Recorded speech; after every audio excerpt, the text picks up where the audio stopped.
So what have you learned about the human abstractions from individual functional human units to the broader organization? What does it take to create something special? Well, most people don't think simple enough. All right. So do you know the difference between a recipe and understanding? There's probably a philosophical description of this. So imagine you're going to make a loaf of bread. Yep. The recipe says get some flour, add some water, add some yeast, mix it up, let it rise, put it in a pan, put it in the oven. It's a recipe, right? Understanding bread, you can understand biology, supply chains, grain grinders, yeast, physics, thermodynamics. Like there's so many levels of understanding there. And then when people build and design things, they frequently are executing some stack of recipes, right? And the problem with that is the recipes all have limited scope. Like if you have a really good recipe book for making bread, it won't tell you anything about how to make an omelet, right? But if you have a deep understanding of cooking, right, then bread, omelets, sandwich, there's a different, way of viewing everything.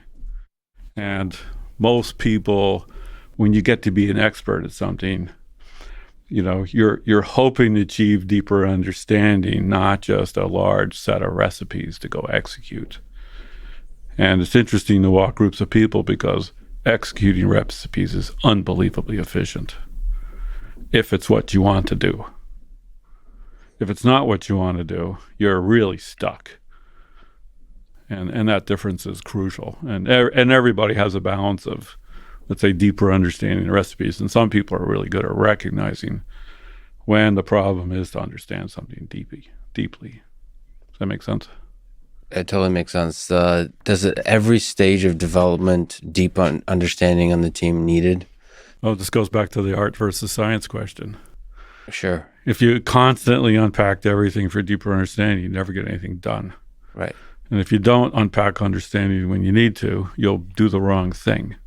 But with deep understanding, do you mean also sort of fundamental questions of things like what is a computer, like, or why, like the why questions? Why are we even building this, like, of purpose? Or do you mean more like going towards the fundamental limits of physics, sort of really getting into the core of the science? Well, in terms of building a computer, think a little simpler. So common practice is you build a computer, and then when somebody says, I want to make it 10% faster, you'll go in and say, all right, I need to make this buffer bigger, and maybe I'll add an add unit.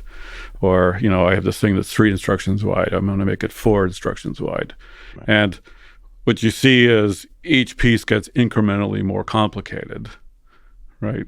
And then at some point you hit this limit, like adding another feature or buffer doesn't seem to make it any faster. And then people will say, well, that's because it's a fundamental limit. And then somebody else will look at it and say, well, actually the way you divided the problem up and the way that different features are interacting is limiting you, and it has to be rethought, rewritten, right? So then you refactor it and rewrite it, and what people commonly find is the rewrite is not only faster, but half as complicated. From scratch? Yes. So how often in your career, but just have you seen is needed, maybe more generally, to just throw the whole thing out? And this is where I'm on one end of it, every 3 to 5 years. So if you want to really make a lot of progress on computer architecture, every 5 years, you should do one from scratch. Well, and Isn't it scary? Yeah, of course. Well, scary to who? To everybody involved, because like you said, repeating the recipe is efficient. Companies want to make money. Well, no, individual engineers want to succeed, so you want to incrementally increase the buffer from 3 to 4. Will increase so this performance. is where you get into diminishing return curves. I think Steve Jobs said this, right? So you have a project and you start here and it goes up and you have diminishing return. Yep. And to get to the next level, you have to do a new one, and the initial starting point will be lower than the old optimization point, but it'll get higher. So now you have 2 kinds of fear: short-term disaster and long-term disaster. And you're So grown-ups, right? Yes. Like, people with a quarter by quarter business objective are terrified about changing everything. Yeah. And people who are trying to run a business or build a computer for a long-term objective know that the short-term limitations block them from the long-term success. So if you look at leaders of companies that had really good long-term success, every time they saw that they had to redo something, they did. And so somebody has to speak up. Or you do multiple projects in parallel. Like you optimize the old one while you build a new one. But the marketing guys are always like, promise me that the new computer is faster on every single thing. And the computer architect says, well, the new computer will be faster on the average. But there's a distribution of results and performance, and you'll have some outliers that are slower. And that's very hard because they have one customer who cares about that one.